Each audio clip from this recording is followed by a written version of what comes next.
Por, përveç kësaj që ndodhi në Podujevë, ajo e cila na ka bërë të gjithëve të mendojmë dhe të flasim pakës më shumë për atë çfarë ofrohet nga institucionet tona në vendin tonë, është definitivisht edhe mbyllja e qumshtores më të madhe të vendit, Vitës, njërës prej kompanive më të suksesshme në vend, njërës prej kompanive e cila na bëri të mendojmë dhe të reflektojmë për ato që është e jona e që duhet ta duam tonën. Ka qenë ky një vendim i cili ka ardhur pas inspektimit të Agjencisë së Ushqimit dhe Veterinarisë. Kompania thonë se vendimi është marrë pas kontrolleve të papritura prej Ministrisë së Bujqësisë dhe insiston se bëhet fjalë për zbatim të ligjit dhe kontrolle të rregullta. Po çka po ndodh realisht me Vitën? Sa do të jetë mbyllur, cilat janë masat që do të ndërmerren, pse erdhi në një vendim kaq drastik drejtuesit e saj, kemi kënaqësinë që me në një lidhje të drejtë për drejtë të kemi drejtorin e general të qumshtores Vita, zotrin Artan Spahia. I nderuar, e di që ke pas një ditë të gjatë, vazhdon të jetë me shumë punë edhe me punë të cilat ndoshta nuk do të ishin shumë të nevojshme të ekzistonin sot, po ja që ndodhen.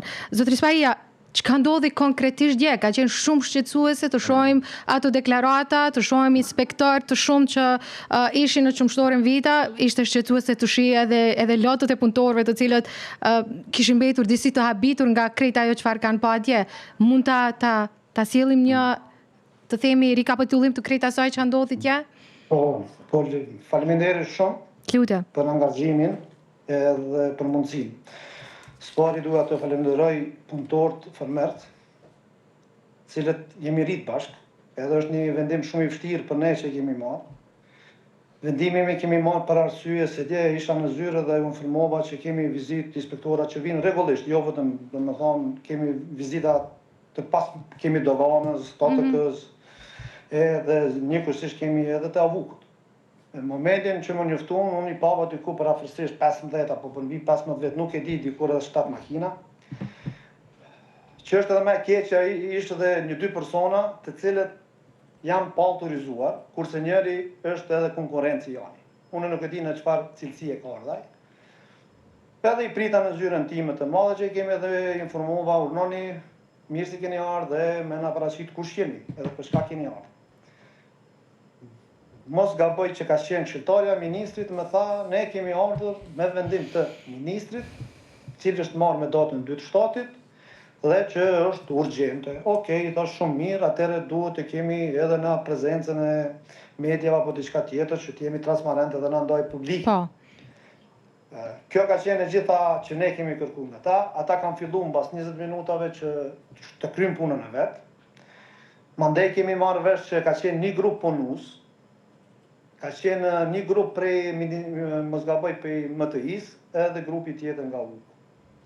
Kanë dalë, kanë inspektu, i kanë pa që janë stoqe, dyku kanë qenë 1.900.000, mos gaboj, 1.950.000, plus prodhimi i qumtit që është marrë, dykur 2 milion edhe pjesë tjera, dykur është 200.000 litra, që do të thotë ne kemi diku vetëm në magazinat tona 2.200.000.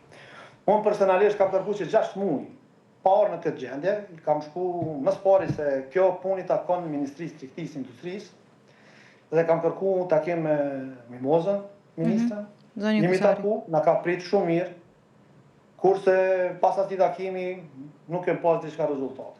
Problemi ky te ne është, unë e kam cek edhe në takimet, edhe me ministrin, edhe me ministrat. Problemi është importi. Është një gjë që mundet edhe shteti në publikisht, se është në doganat e Kosovës, sa hinë, me çfarë çmimi hinë, nuk ka nevojë me na besu as neve, as dikujna tjetër.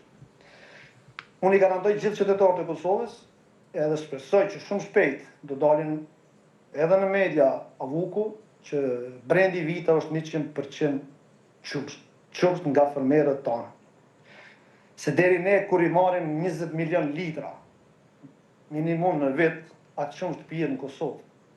Ajo është në dogan, ajo është në ATK, cilat janë dhanat deklaruar çdo muaj.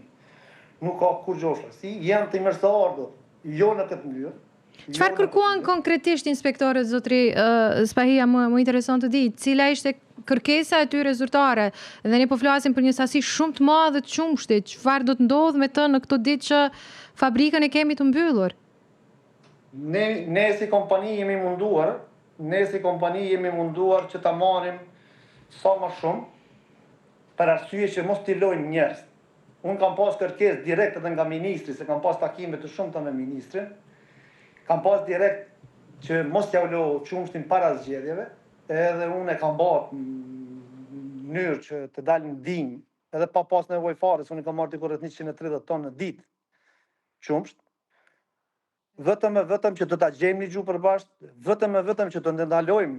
Pra thoni, kur përmendi para zgjedhjeve, kur përmendi fjalën para zgjedhjeve, doni të thoni që kërkesa dhe presioni, ose nëse mund të themi presioni, pra krejt këto inspektime, ka kohë që po ndodhin në qumshtorin Vita, nuk janë thjesht ato të ditës së djelshme. Jo, ne nuk kemi pas asnjëherë këto inspektime, do të thotë. E qartë.